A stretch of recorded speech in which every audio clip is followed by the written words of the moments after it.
الحمد للہ رب العالمین والعاقبۃ للمتقین والصلاة والسلام علی سید الانبیاء والمرسلین وعلی آلہ واصحابہ اجمعین اما بعد اعوذ باللہ من الشیطان الرجیم بسم اللہ الرحمن الرحیم والکاظمین الغیظ والعافین عن الناس واللہ یحب المحسنین صدق اللہ العظیم۔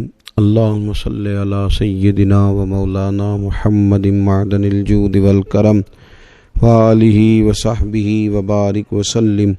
الصلاۃ والسلام علیک یا سیدی یا رسول اللہ وعلی آلک واصحابک یا سیدی یا حبیب اللہ۔ حمد و صلات کے بعد اللہ تعالیٰ نے انسان کے اندر مختلف قسم کی خوبیاں اور مختلف قسم کی صلاحیتیں اور مختلف قسم کے جذبات رکھے۔ انسان طاقتور اتنا ہے کہ بڑے بڑے شیر، بڑے بڑے ہاتھی، بڑے بڑے اونٹ، گھوڑے، بڑے بڑے دریا اپنے کنٹرول میں کر لیتا ہے، اور کمزور اتنا زیادہ ہے کہ بعض اوقات ایک چھوٹی سی مکھی بھی اس کے ہاتھ نہیں آ پاتی۔ یہ محبت کرنے پہ آئے تو اس کا دل دریا سے بھی زیادہ بڑا ہو جاتا ہے، اور جب نفرت کے جذبات پیدا کر لیتا ہے تو پھر بھی بہت زیادہ خوفناک قسم کے خیالات اور افکار کا مالک بن جاتا ہے۔ انسان کی انہی خوبیوں، انہی کمزوریوں پر اسلام نے ہماری تربیت فرمائی، دین نے ہمیں خوبصورت اسلوب زندگی عطا فرمایا۔ انسان کی خوبیوں اور کمزوریوں میں سے جب ہم تلاش کرتے ہیں تو ہمیں محسوس ہوتا ہے کہ اس کی طبیعت میں اللہ تعالیٰ نے درگزر کی عادت بھی رکھی ہے، محبت بھی رکھی ہے، شفقت بھی رکھی ہے، پیار بھی رکھا ہے، دوسروں کا احساس بھی رکھا ہے۔ یہ کئی دفعہ کسی کی تکلیف پر بڑا کھل کے روتا ہے، لیکن اسی انسان کے مزاج کے اندر اللہ تعالیٰ نے غیظ و غضب بھی رکھا ہے، غصے کے جذبات بھی اس کے اندر شامل ہوتے ہیں۔ لیکن حکم یہ دیا گیا ہے کہ تمہارا جو غصہ ہے وہ اس وقت ہونا چاہیے جب دین کی حدوں کو توڑا جائے۔ تمہارا غصہ ہونا چاہیے لیکن اللہ اور اس کے رسول صلی اللہ علیہ وسلم کے دشمنوں کے لیے، رسول پاک علیہ السلام کے بے ادبوں کے لیے، اپنوں کے لیے تمہارا غصہ نہیں ہونا چاہیے۔ تمہیں لوگوں سے درگزر کرنا چاہیے، معافی دینی چاہیے۔ قرآن مجید نے کہا والکاظمین الغیظ والعافین عن الناس، فرمایا جو غصہ پی جاتے ہیں اور لوگوں سے درگزر کرتے ہیں، واللہ یحب المحسنین، اللہ تعالیٰ ان نیک لوگوں سے محبت فرماتا ہے، اللہ ان کو پسند کرتا ہے۔ ہمارے معاشرے کے اندر، سوسائٹی کے اندر غصہ بڑا عروج پکڑتا جا رہا ہے۔ اس غصے نے بڑی بڑی عجیب چیزیں پیدا کر دی ہیں۔ اگر میں کہوں کہ 80 سے 90% جو غلطیاں ہیں، کمزوریاں ہیں، ظلم ہیں، اس کے پیچھے غصہ کار فرما ہے، تو شاید یہ بات زیادہ غلط نہ ہوگی۔ آپ دیکھ لیں کہ جو طلاق کے روز بروز بڑھتے ہوئے واقعات ہیں، پس منظر میں غصہ ہے۔ آپ یہ دیکھ لیں کہ جو لوگ قتل کرتے ہیں، کسی انسانی جان کو ہی ضائع کر دیتے ہیں، تو اس کو پلٹ کے آپ دیکھیں تو اس کے پیچھے غصہ ہے۔ خودکشی کا جو بڑھتا ہوا رجحان ہے، اس کو بھی کبھی آپ غور سے دیکھ لیں تو اس کے اندر بھی عدم برداشت ہے، غصے کو کنٹرول نہ کرنا۔ اس نے خودکشی جیسا گناہ پیدا کر دیا ہے۔ غصہ تو اتنی خوفناک چیز ہے کہ انسان کے منہ سے کفریہ کلمات نکل جاتے ہیں، معاذ ایسی باتیں کر دیتا ہے کہ وہ دائرہ دین سے ہی خارج ہو جاتا ہے۔ اس لیے میرے نبی پاک صلی اللہ تعالی علیہ وسلم نے فرمایا تھا کہ ایلوا جس طرح شہد کے اندر آئے تو اسے بگاڑ کے رکھ دیتا ہے، اسی طرح غصہ تمہارے ایمان کو بگاڑ کے رکھ دیتا ہے۔ ایسی چیزیں پیدا کر دیتا ہے جو تمہارے دین اور ایمان کے لیے سخت نقصان کا باعث ہوتی ہیں۔ اپنی زندگی کے اندر دلیری پیدا کی جائے، اپنے دل کو بڑا کیا جائے، درگزر کے جذبات پیدا کیے جائیں۔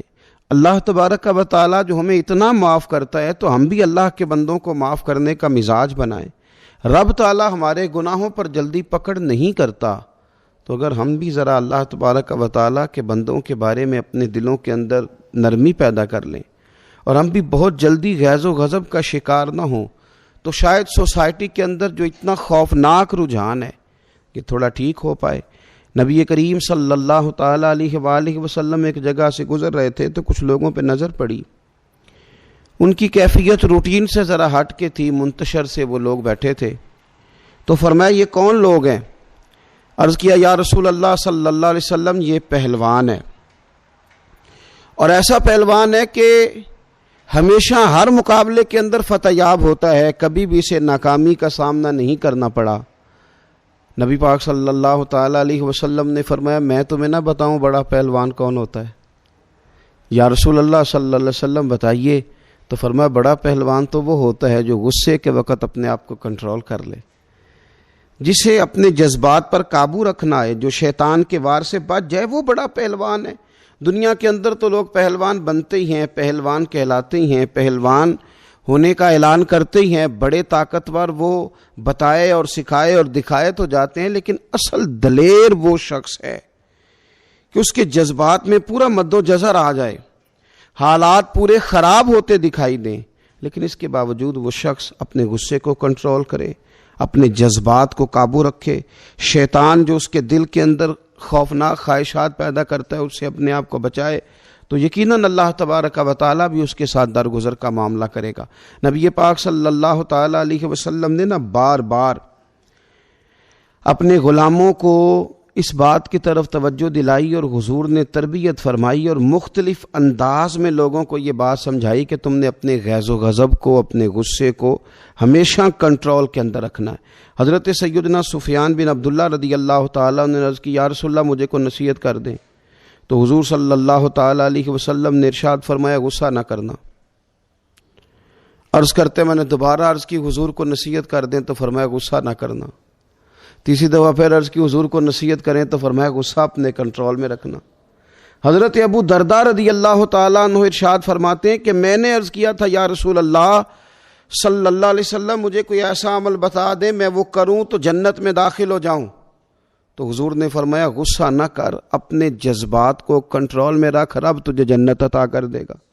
حضرت سیدنا عبداللہ ابن عمر رضی اللہ تعالی عنہ عرض کرنے لگے یا رسول اللہ صلی اللہ تعالی علیہ وسلم مجھے ایسا عمل جاننے کی خواہش ہے جو اللہ کے غضب کو ٹھنڈا کرے، تو حضور نے فرمایا غصہ نہ کیا کر، رب بھی تیرے اوپر غضب نہیں فرمائے گا۔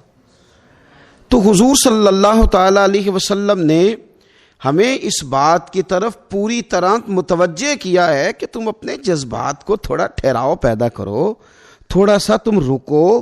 ہر موقع ایسا نہیں ہے کہ جس کے اندر تم یہ چاہو کہ میں نے جو میں نے غصہ کیا ہے تو میں وہ کر کے ہی دکھاؤں گا۔ ایک موقع پر حضور نے اس طرح بھی تربیت فرمائی تھی، ایک شخص اپنے غلام کو مار رہے تھے، تو حضور علیہ السلام نے فرمایا جتنا تمہیں اس پر اختیار حاصل ہے نا، اس سے کہیں بڑھ کر میرے رب کو تم پر اختیار حاصل ہے۔ جتنا تم اس پر اپنا غصہ نکال سکتے ہو، اگر مالک چاہے تو تم پر بھی غصہ نکال سکتا ہے۔ تو اپنے غصے کو کنٹرول میں رکھنا، اپنے جذبات کو قابو میں رکھنا، سوسائٹی کے اندر یہ چیزیں امن پیدا کریں گی۔ اور بہت سارے لوگ ایسے ہیں جو غصہ زیادہ کرتے ہیں تو ان کی ذہنی صلاحیتیں کمزور ہو جاتی، اپنے جذبات پر قابو نہیں رکھ پاتے، اپنا نقصان کرنا شروع کر دیتے ہیں، گھر کی چیزیں توڑتے ہیں، اپنے آپ کو زخمی کر لیتے ہیں، تو آہستہ آہستہ اس طرح کے لوگ نفسیاتی مریض کہلانے لگتے ہیں۔ تو اپنے آپ کو بہت زیادہ کنٹرول میں رکھا جائے۔ اب غصہ کسی کو آتا ہے تو وہ کہتا ہے یار میں کروں کیا، تو نبی پاک صلی اللہ تعالیٰ علیہ وسلم نے وہ طریقہ بھی ہمیں ارشاد فرمایا۔ حضور علیہ السلام نے ایک شخص کو دیکھا کہ وہ شدید غصے میں تھے، ان کی ناک پھول رہی تھی، تو اللہ کے محبوب صلی اللہ علیہ وسلم فرماتے ہیں کہ میں ایک ایسا کلمہ جانتا ہوں، اگر یہ شخص وہ کلمہ پڑھے تو اس کا یہ مسئلہ حل ہو سکتا ہے، غصہ کنٹرول میں آ سکتا۔ یا رسول اللہ وہ کلمہ کیا ہے؟ تو حضور نے فرمایا اعوذ باللہ من الشیطان الرجیم۔ اس کو پڑھے گا تو غصہ کنٹرول میں رہے گا۔ غصہ شیطان کی طرف سے ہوتا ہے، تو جب یہ اعوذ باللہ پڑھے گا تو شیطان اس سے دور ہوگا تو غصہ بھی دور ہو جائے گا۔ پھر میرے نبی پاک صلی اللہ تعالی علیہ وسلم نے ایک دوسرا حل بھی ارشاد فرمایا جب تمہیں غصہ آ جائے تو خاموش ہو جاؤ۔ جب غصہ تمہیں آئے تو تم خاموشی اختیار کرو۔ مسند امام احمد بن حنبل میں حدیث موجود ہے، اس لیے کہ جب آپ خاموش ہو جاتے ہیں تو بہت ساری ایسی باتیں جو غصہ آپ سے کہلوانا چاہتا ہے وہ رک جاتی ہیں، بہت سے ایسے کام جو غصہ آپ سے کرانا چاہتا ہے وہ رک جاتے ہیں، اور کئی دفعہ غصے میں آپ وہ کچھ کہہ دیتے ہیں اور ایسے لوگوں سے کہہ دیتے ہیں کہ لفظ بھی واپس نہیں آتے، اور ان بڑوں کی، ان معزز لوگوں کی، ان خوبصورت لوگوں کی جن کا ادب ہمارے ذمے تھا، ان لوگوں کی ہم کچھ ایسی بے ادبیاں کر بیٹھتے ہیں جن کے پھر دل دوبارہ جوڑنے مشکل ہو جاتے ہیں۔ غصہ آنے پہ خاموشی اختیار کی جائے، اپنے آپ کو سنبھالا جائے، ان جملوں کو کنٹرول میں کر لیا جائے کہ جو اگر اپنی زبان سے نکلیں گے تو سامنے والے کے دل کو، اس کی روح کو چھلنی کر دیں گے، اس کو وہاں لا کے کھڑا کر دیں گے کہ جہاں وہ بڑی تکلیف محسوس کرے گا۔ اسی طرح اللہ کے محبوب صلی اللہ تعالی علیہ وسلم نے غصے کے موقع پر وضو کرنے کا بھی حکم ارشاد فرمایا، اس لیے کہ غصہ شیطان کی طرف سے ہے، وہ آگ سے بنا ہے، تو پانی جو ہوتا ہے یہ آگ کو ٹھنڈا کرتا ہے۔ بہت زیادہ شدید غصہ آئے تو آپ وضو کریں، وضو جو ہے وہ کنٹرول کرے گا آپ کے غصے کو، تو کوشش فرمائیں اپنے لب و لہجے کے اندر درگزر کے پہلو کو نمایاں کریں۔ اور امام غزالی رحمۃ اللہ علیہ نے ایک اور بات بھی لکھی ہے، وہ فرماتے ہیں خوف خدا ہو تو غصہ ویسے ہی نہیں آتا، وہ فرماتے ہیں للہیت زیادہ ہو تو غصہ ویسے ہی نہیں آتا، توجہ رب رسول کی طرف بڑی ہو تو پھر بندہ اپنے اوپر ہی ناراض زیادہ ہوتا ہے، لوگوں پر ناراض کم ہوتا ہے۔ ہماری چونکہ توجہ اللہ کی جانب زیادہ ہونے کی بجائے بندوں کی جانب زیادہ ہو گئی، اس لیے غصہ زیادہ آتا ہے۔ اللہ تعالیٰ کے حضور دعا ہے مالک کریم ہمیں صحیح معنوں میں شریعت اسلامیہ کی تعلیمات پر عمل کی توفیق عطا فرمائے۔ آخر دعویٰ الحمدللہ رب العالمین۔